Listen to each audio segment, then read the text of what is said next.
Olá, você acompanha agora o Fatos em Foco, a sua revista eletrônica com notícias e entretenimento. Eu sou Maria Alice Dias e você vai ver agora os principais destaques de hoje. Ranking lista as profissões com ensino superior mais bem pagas no Brasil em 2023. Campus Party Amazônia tem competição de gastronomia com alimentos feitos por impressora 3D. Singapura, um dos países mais caros do mundo, aumenta para US$76 mil a taxa para ter um carro.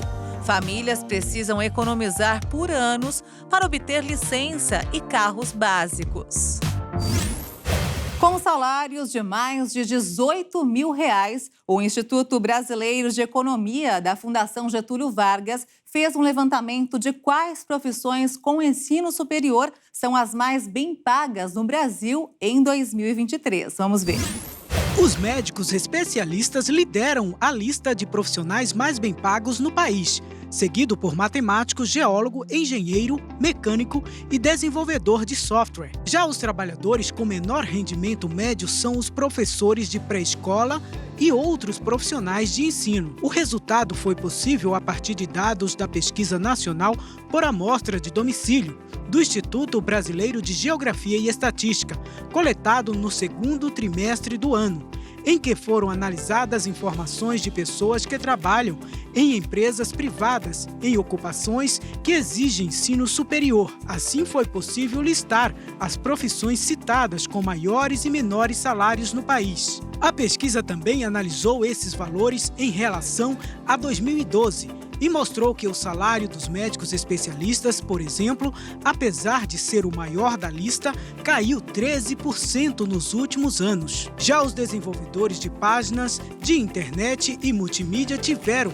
a maior valorização salarial neste período, apresentando um rendimento médio de 91% maior do que há 10 anos. Esse crescimento é natural devido ao desenvolvimento tecnológico da sociedade, mas também teve um grande impacto da pandemia de coronavírus, já que as pessoas tiveram que utilizar a tecnologia para comprar produtos, desenvolver suas atividades, e isso gerou uma pressão muito grande nesse setor para que as empresas tornassem suas ferramentas de trabalho mais tecnológicas. O salário dos professores, por sua vez, apresentou um crescimento real ao longo da última década, mas a profissão continua sendo mal remunerada. Uma pesquisa inédita revelou que os brasileiros mais pobres são aqueles que mais temem a ocorrência de eventos climáticos extremos em suas cidades. De acordo com o levantamento, 70% das pessoas das classes D e E afirmam se sentir inseguras em relação a desastres naturais. Dentre os pesquisados, 56% se encontram nas classes A e B. Entre moradores de periferias, esse índice é de 63%. A desigualdade social também é evidenciada na percepção da sociedade sobre quem são os mais afetados pelos eventos extremos. 62% reconhecem que são as pessoas em maior situação de vulnerabilidade as mais atingidas. A pesquisa ainda mostra que os brasileiros confiam pouco na capacidade das prefeituras locais em prevenir ou reduzir o impacto de desastres como enchentes ou deslizamentos de terra. A desconfiança, segundo o IPEC, é puxada por brasileiros de 25 a 34 anos, com 72%. O recorte por raça, por sua vez, mostra que 72% das pessoas pretas confiam pouco ou nada nas prefeituras, enquanto entre brancos a proporção é de 63%. O levantamento feito pelo IPEC a pedido do Greenpeace Brasil entre os dias 1º e 5 de setembro deste ano contou com 2.000 entrevistas presenciais realizadas em todo o território nacional. Foram ouvidas pessoas de 16 anos ou mais. O estudo, conduzido pelo IPEC, integra uma pesquisa global realizada pelo Greenpeace Internacional em 7 cidades do mundo, como São Paulo, Istambul, na Turquia, Bangalore e Delhi, na Índia, Nairobi, no Quênia, Jacarta, na Indonésia e Bogotá, na Colômbia. 20% da extração de ouro no Brasil é feita de forma ilegal e degrada áreas do meio ambiente. Os dados foram obtidos a partir de um levantamento da Universidade Federal de Minas Gerais.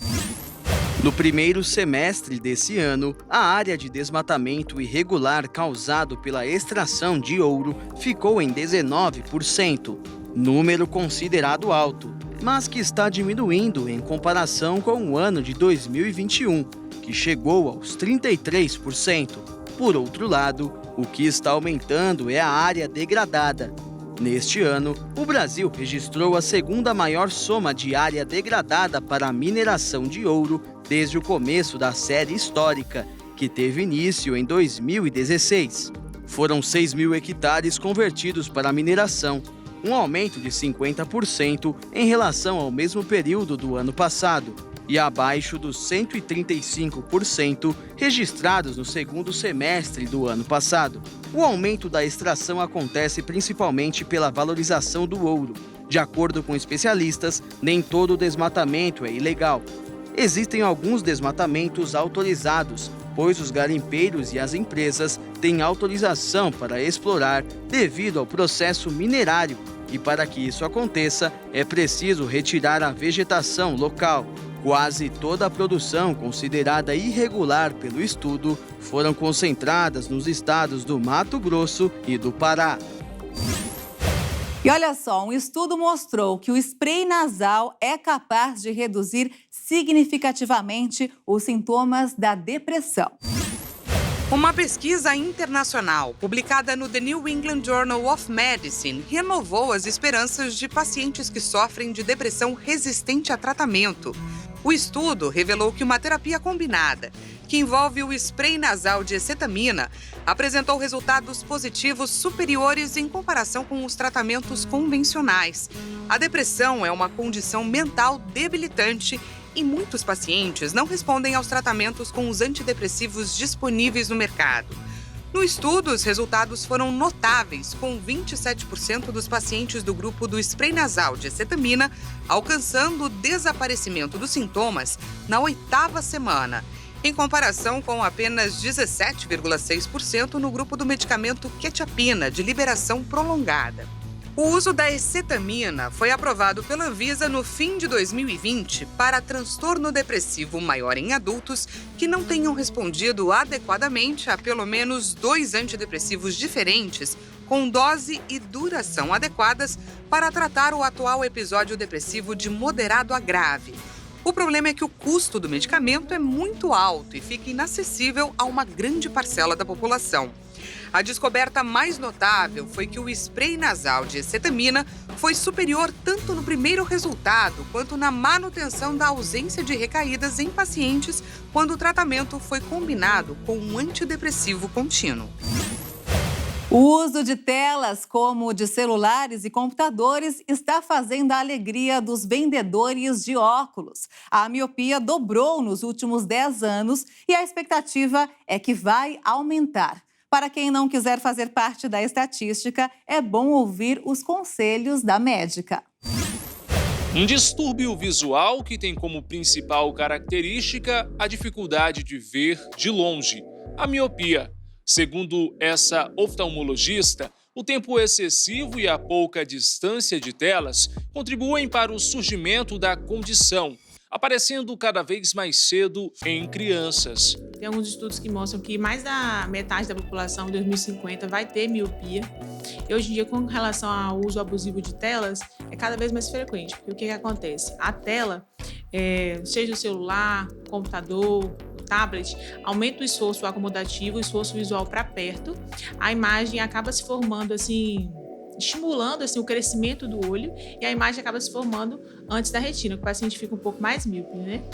A especialista explica como deve ser o uso dos aparelhos. O recomendado é respeitar uma distância de pelo menos 30 centímetros e de no máximo 45 minutos. O ideal, na verdade, é a cada 20 minutos a criança parar por uns 20 segundos e olhar a 20 pés, que a gente fala, que a regra é 20, 20, 20.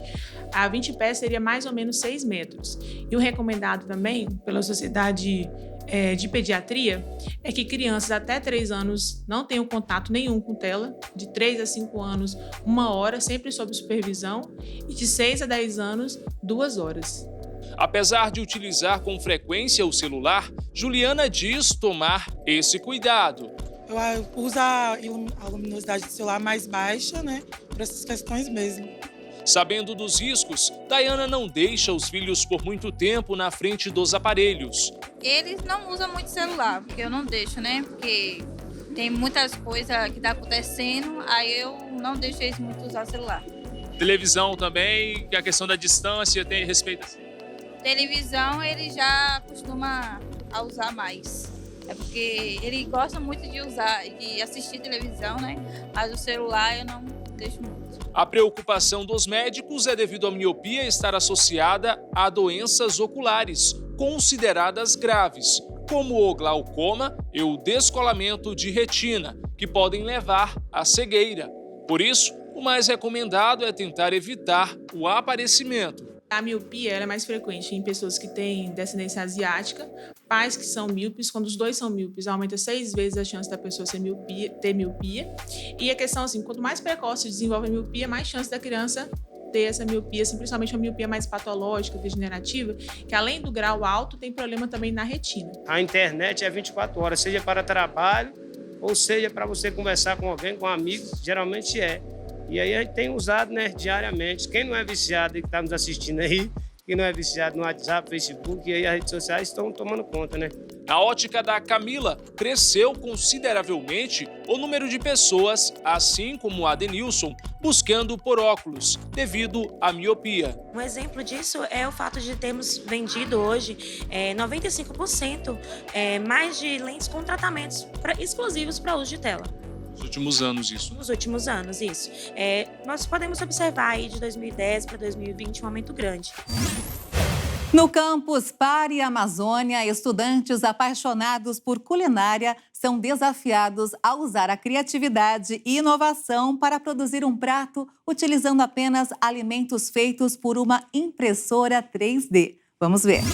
A Campus Party é o maior festival de tecnologia e empreendedorismo do mundo e este ano está sendo realizado pela primeira vez em Manaus. A expectativa é reunir mais de 100 mil pessoas até domingo, dia 15. A dinâmica da competição da Printer Chef conta com um workshop sobre a impressão de alimentos em impressora 3D. Em seguida, os competidores produzem seus pratos utilizando ingredientes típicos da região. De acordo com os idealizadores do Printer Chef, a ideia da competição nasceu após muitos estudos sobre o uso da impressora 3D em alimentos. Durante as pesquisas, foi descoberto que a ferramenta diminuía a crueldade animal, mas traria o mesmo gosto do alimento original. Portanto, os alimentos são saudáveis e livres de agrotóxicos. A competição é a primeira do mundo a inovar no uso das impressoras 3D e também podem vir a ser uma alternativa para o futuro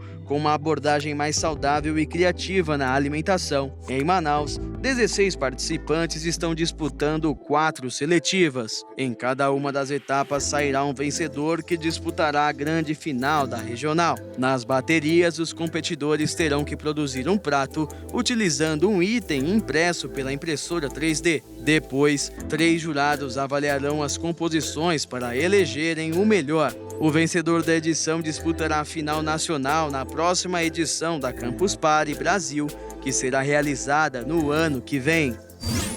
Um estudo do Instituto de Pesquisa Econômica Aplicada mostrou um dado preocupante. As mulheres desempenham uma carga maior de trabalho doméstico e de cuidados não remunerados em comparação com os homens. E o volume dessa carga é extremamente alto. Após anos de batalhas por direitos iguais, atualmente o cenário em que as mulheres se encontram no quesito profissional ainda está longe do ideal, mas ainda melhor do que há algum tempo. Contudo, o novo levantamento do IPEA demonstrou que em um outro fator a situação não mudou. a mulher ainda desempenha uma carga de trabalho doméstico muito maior do que o homem. De acordo com a publicação, o simples fato de ser mulher leva a um acréscimo de 11 horas semanais nos serviços do lar. A desigualdade de gênero no trabalho entre casais brasileiros são marcados por posições no curso da vida, disponibilidade de tempo, recursos relativos em uma família, respostas compensatórias e neutralização dos desvios de gênero. O texto também acrescentou que o tempo é maior quando há presença de filhos. A publicação mostrou que existe ainda uma tendência de gênero. Filhos de ambos os sexos reduzem o tempo gasto pelos pais, mas apenas filhas adolescentes contribuem para a redução das responsabilidades reprodutivas das mães. O impacto das crianças pequenas na jornada da mulher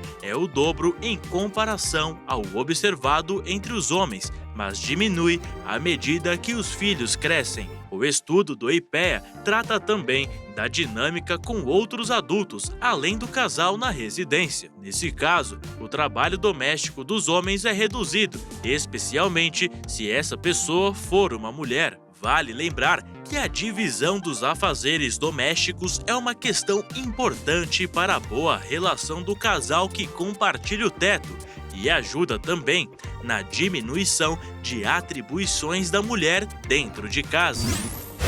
A primeira parcela do pagamento do 13º salário será paga até o dia 30 de novembro. Mesmo faltando mais de um mês para receber, já tem muita gente fazendo planos para o extra pago todo ano. E nem sempre é para comprar presentes. Pagar a conta, né? Pagar a dívida. Tentar colocar o nome em dia para poder obter crédito no ano que vem. Não faço nem ideia ainda. Tanta coisa tem que pagar. Você também vai pagar conta ou vai querer comprar presente? Não, eu tô desempregada, então vou usar o do marido. Nem tem mais, já gastei. Já gastou? Já. Por que a senhora gastou? Fazendo o telhado da minha casa. O valor é visto pelo comércio como uma oportunidade de movimentar a economia.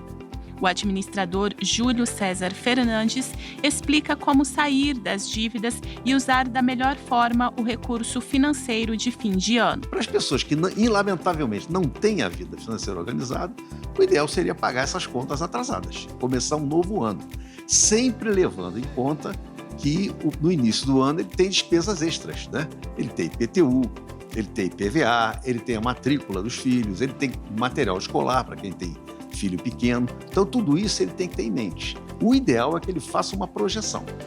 Como é que está hoje o meu salário, o que eu estou gastando hoje, o que eu posso adiar para ver se eu posso aproveitar o 13º da melhor maneira e poder organizar minha vida e iniciar o ano de uma forma mais equilibrada financeiramente. Vou gastar meu 13º com roupa. Metade com roupa e metade para pagar o IPTU.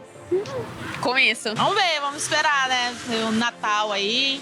Tenho sobrinha, filha, né? Comprar uns mimos para eles, né? Garantir aí o 10º. E todo mundo sente no bolso o encarecimento dos produtos nos supermercados, mas além do preço, um outro fator tem incomodado muito o consumidor, é a redução de tamanho ou da quantidade do produto. Você deve se lembrar de alguns tipos de marcas e produtos que marcaram a sua vida, seja ele um chocolate, um sabonete ou até mesmo uma caixa de suco. Atualmente, alguns deles ainda existem, mas em proporções diferentes, tanto de preço quanto de tamanho. Essa condição é chamada de reduflação, ou seja, a manutenção ou até um aumento dos preços nas gôndolas, mesmo diante de um corte no tamanho dos produtos por parte dos fabricantes. O principal exemplo registrado este ano foi com o sabão em pó. O produto teve uma redução de 10% da quantidade, ou seja, passou de 1,1 kg para 1 kg. Mas quando o assunto é preço, ele encareceu. Antes, era vendido em média por R$ 15,31.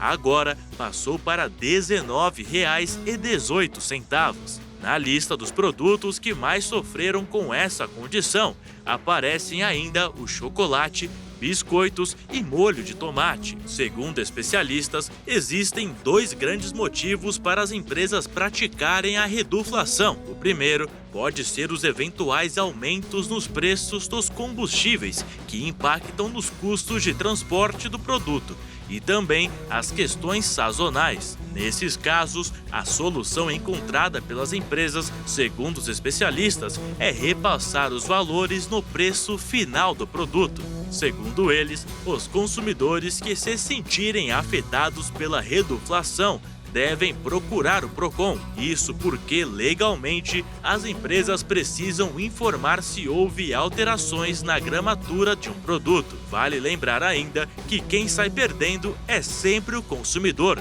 No caso, a reduflação afeta diretamente quem consome o produto, visto que, em muitos casos, pode levá-lo a aumentar as idas ao supermercado, diante da necessidade de repor um produto que acabou mais rápido. Foram reveladas no Reino Unido as novas moedas do rei Charles III. São 8 novas moedas de 1 centavo a 2 libras, que apresentam desenhos inspirados em plantas e animais, como uma referência ao interesse do rei pela natureza e a conservação. A Royal Mint revelou 8 novos designs de moedas inspirados na flora e na fauna da Grã-Bretanha, que incluem arganaz avelã, esquilo vermelho, folha de carvalho, tetrax, papagaio do mar, salmão do Atlântico, abelhas e flores nacionais. Os designs marcantes foram vistos e aprovados pelo rei Charles III e refletem seu compromisso com a conservação e o mundo natural, bem como celebram o artesanato britânico. A Casa da Moeda Real faz moedas da Grã-Bretanha há 1.100 anos e esta coleção ocupará orgulhosamente o seu lugar entre os designs de monarcas desde Alfredo o Grande até Elizabeth II. Um padrão único de entrelaçados decora cada um dos novos designs. Esta característica unificadora dá uma referência à história através da cifra de Charles II, ao mesmo tempo que celebra o compromisso do rei Charles III com a conservação. As moedas deverão entrar em circulação a partir do final de 2023. O quarto é o lugar da casa que mais precisa de limpeza e atenção. Isso porque nós passamos toda a noite no cômodo e o pó, ácaros e sujeiras, se acumuladas, podem causar alergias e outros problemas respiratórios. Você sabia, por exemplo, que usar um travesseiro durante mais de 2 anos pode fazer mal à saúde? Pois é, de acordo com especialistas, temos mais inimigos invisíveis do que imaginamos. Como tem sido feita a organização e higienização do seu quarto? Travesseiros, colchões, edredons, cortinas, tapetes. Tem feito manobras para evitar os ácaros? Criaturas minúsculas, invisíveis a olho nu, mas que causam um transtorno gigante dentro do nosso lar. O primeiro passo é reduzir a umidade. Primeiro a gente precisa colocar uma coisa na cabeça, que o inimigo da nossa casa é a umidade, tá? A umidade é nossa inimiga. Tá?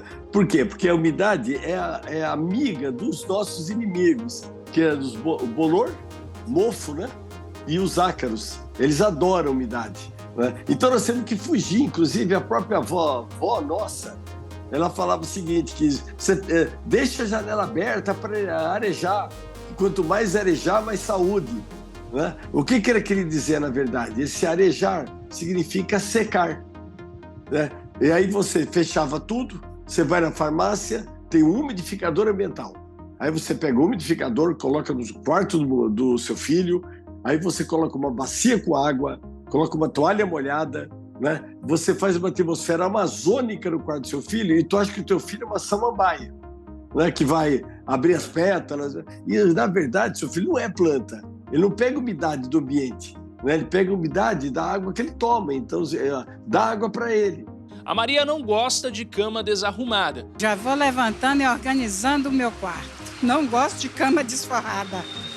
Tainá também segue os mesmos passos da Dona Maria, por não saber dos riscos. Ao acordar, já arruma a cama ou deixa aquele tempinho ali? Como é que é? Já arrumo a cama, já faço tudo, deixo tudo pronto. Entendeu? Não gosto de deixar nada bagunçado, então eu já arrumo logo tudo. É costume já, então.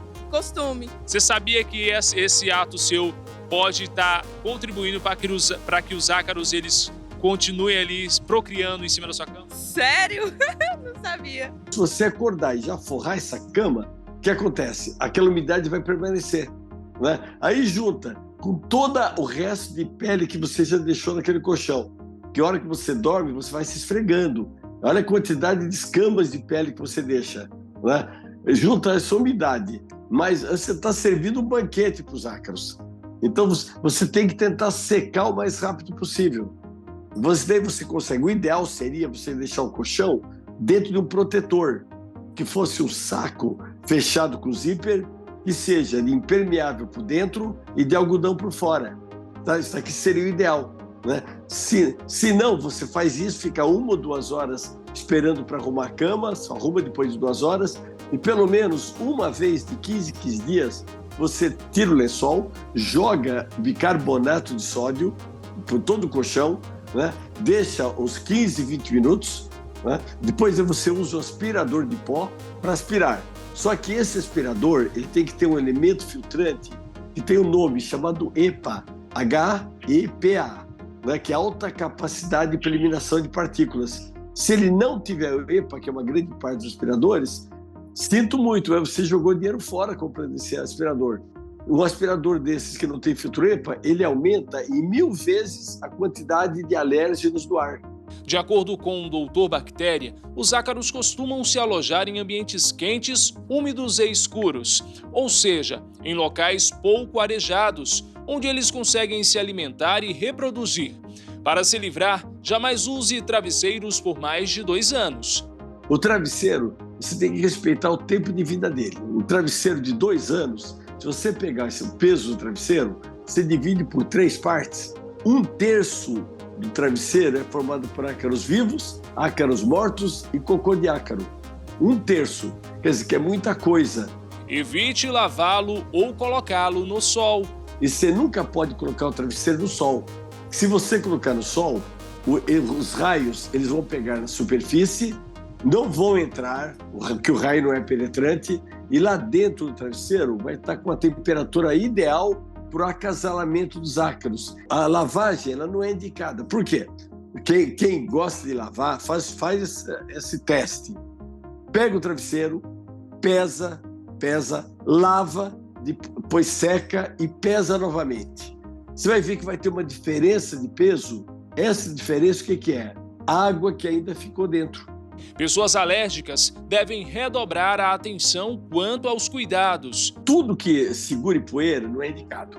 Então, carpete, tapete, bichinhos de pelúcia, né? E uma coisa que eu morro de medo para bebês, aqueles móveis de feltro que o pessoal coloca sobre o bebê, aquilo se olha por cima, tem até uma camadinha cinza de poeira, tá? Aquilo tá cheio de ácaro.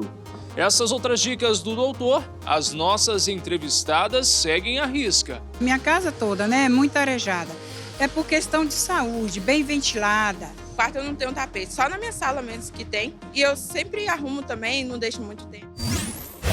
Se você pensa que uma caminhada de 15 minutos não traz muitos benefícios à saúde, um novo estudo de Harvard revelou que fazendo isso todos os dias pode acrescentar 2 anos à sua vida. Imagina se você andar ainda mais. Já a prática de caminhar por 30 minutos em 5 dias da semana é capaz de aumentar em mais de 3 anos e meio. Os benefícios vão desde a melhora do sistema músculo-esquelético e da saúde cardiovascular e mental, além do emagrecimento. Mas existe uma forma de caminhar para perder peso. De acordo com pesquisadores da Universidade dos Estados Unidos, existem genes que predispõem os indivíduos ao ganho de peso. O estudo identificou até 32 deles. Mas foi possível observar também que pessoas que caminham durante quase 1 hora por dia, em ritmo acelerado, reduzem pela metade o efeito desses genes. Ou seja, conseguem controlar sua predisposição a esse ganho. Já um outro estudo realizado pela Universidade de Exeter, no Reino Unido, mostrou que caminhar reduz a vontade de comer doces.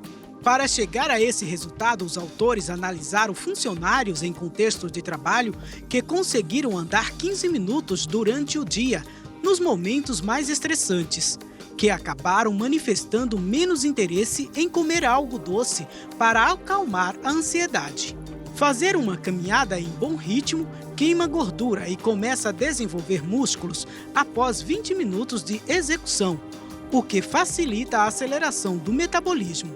Isso é possível graças ao gasto calórico do músculo, que é maior. Quanto mais massa muscular, sem necessidade de hipertrofia, mais rápido a pessoa perde peso. Geralmente, em meia hora de caminhada rápida, é possível queimar 150 calorias. Quantidade que vai crescer se aumentar o tempo e o ritmo de exercício. Porém, os efeitos variam de pessoa para pessoa, a depender principalmente da condição física de cada um. Para ajudar, a pesquisa também revelou um truque valioso para potencializar os resultados: optar por terrenos mais inclinados, que dificulta a execução da atividade, principalmente se ainda usar pesos ou coletes que representem 10% do seu peso. Em uma ladeira com inclinação de 5 a 10%, aumentará o seu gasto calórico em 13%.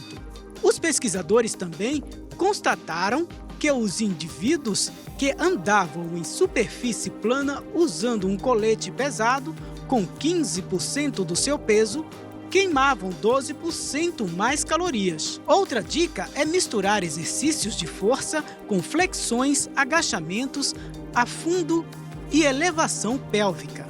Atividades essas que contribuem com o ganho da massa muscular e, consequentemente, com o gasto calórico, já que o músculo vai precisar de mais energia. Sem contar que caminhar rapidamente por 30 minutos após o jantar faz perder 2 vezes mais peso, especialmente a gordura abdominal. A pesquisa sugere que a refeição seja leve, no mais tardar às 8 horas da noite. E os carros voadores estão cada vez mais próximos da realidade. Uma fabricante alemã anunciou que abriu as vendas privadas de seu novo veículo nos Estados Unidos. A fabricante aeronáutica alemã Lilium, desenvolvedora do primeiro veículo elétrico capaz de levar passageiros, conhecido popularmente como carro voador, anunciou que abriu as vendas privadas do Lilium Jet. As vendas serão realizadas primeiramente em mercados dos Estados Unidos. As vendas serão feitas em parceria com uma empresa do setor de corretagem e gerenciamento de aeronaves, que será o revendedor exclusivo da Lilium no Texas até 2030. O Lilium Pioneer Edition Jet é a versão planejada da primeira edição do Lilium Jet, vendida a particulares em todo o mundo. O veículo voador tem capacidade para até 6 pessoas mais um piloto. Ele é movido por 36 motores elétricos que mudam a direção para gerar impulso da aeronave e pode atingir uma velocidade de cruzeiro de até 250 km por hora. Além disso, o carro voador tem uma autonomia de voo de até 250 km de distância. A fabricante alemã afirma que este anúncio é o primeiro passo para desbloquear seu produto no segmento privado dos Estados Unidos, o maior mercado de aviação privada do mundo, e segue a estratégia comercial da fabricante de começar no mercado premium antes de se expandir para o mercado de companhias aéreas e transporte de passageiros.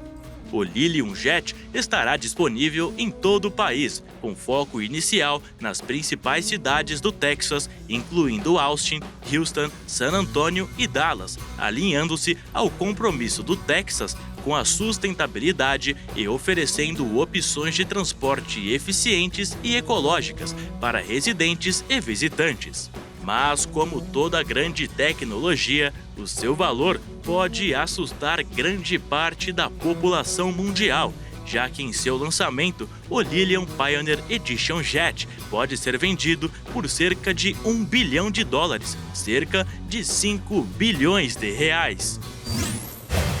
A maior viagem de ônibus do mundo começa aqui no Brasil, mais precisamente no Rio de Janeiro, e termina em Lima, capital do Peru. São 6 dias ou 120 horas percorrendo mais de 6 mil quilômetros, com uma amplitude térmica que varia dos 40 graus até 0 grau. São necessários 3 motoristas para seguir essa viagem. Vamos ver.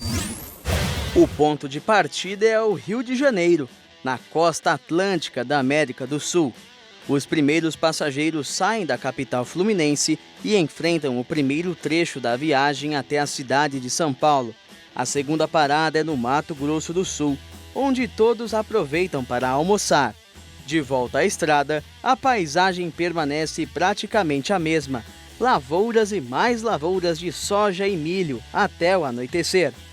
Depois de mais de 70 horas de viagem e 3 mil quilômetros rodados, a terceira parada acontece no estado do Mato Grosso e em seguida em Rondônia, onde os passageiros param para tomar banho. E detalhe, todos têm hora para estarem prontos. A quinta parada é no último estado brasileiro, no 4º dia de viagem. E a viagem ganha um novo desafio: a estrada trepidando.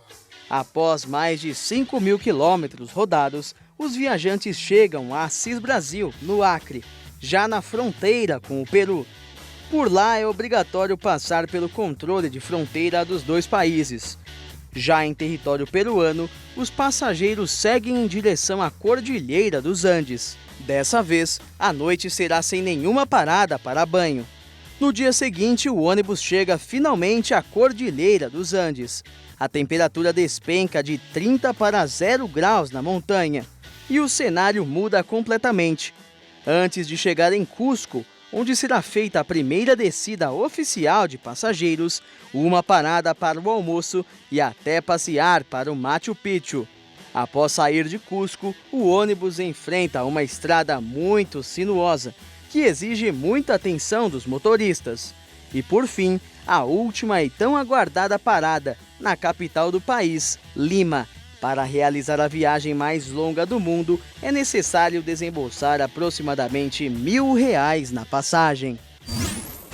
O custo para morar em Singapura, no Sudeste Asiático, não é barato. Para ter um carro no país, os moradores precisam ter, no mínimo, R$76 mil para comprar uma licença antes mesmo de ter o carro na garagem. Motivo que faz o país ser considerado um dos mais caros do mundo. Comprar um carro no Brasil não é uma tarefa simples. Juntar dinheiro para uma boa entrada, fazer uma poupança ou um consórcio ou até mesmo um financiamento são algumas das principais formas de conquistar um veículo no país. Mas em Singapura, a dificuldade é ainda maior. Antes de adquirir um carro, as pessoas devem comprar um certificado de titularidade de 10 anos. E o valor deste documento é de $76 mil, ou quase R$400 mil. Essa quantia dá à pessoa o direito de adquirir apenas um carro padrão da categoria A, com motor pequeno a médio. Aqueles que quiserem algo maior ou mais chamativo, como um carro SUV, terão que desembolsar quase $107 mil, ou mais de R$500 milhão. O sistema de cotas foi introduzido em 1990 para minimizar o tráfego e reduzir as emissões numa região com pouco espaço que abriga 6 milhões de habitantes. A medida tornou os carros inacessíveis aos residentes médios de Singapura, onde o rendimento familiar mensal médio é de pouco mais de $10 mil singapurianos, ou R$38 mil. Os moradores locais dizem que viver em Singapura ficou extraordinariamente caro nos últimos anos em meio à inflação persistente, ao aumento dos custos da habitação pública. Mas os defensores do sistema de cotas dizem que ele ajudou a poupar Singapura do tipo de congestionamento que rotineiramente assola outras capitais do Sudeste Asiático, como Bangkok, na Tailândia, e Jakarta, na Indonésia.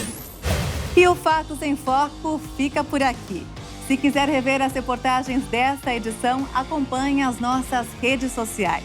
Obrigada pela sua companhia e um excelente fim de semana para você. Tchau!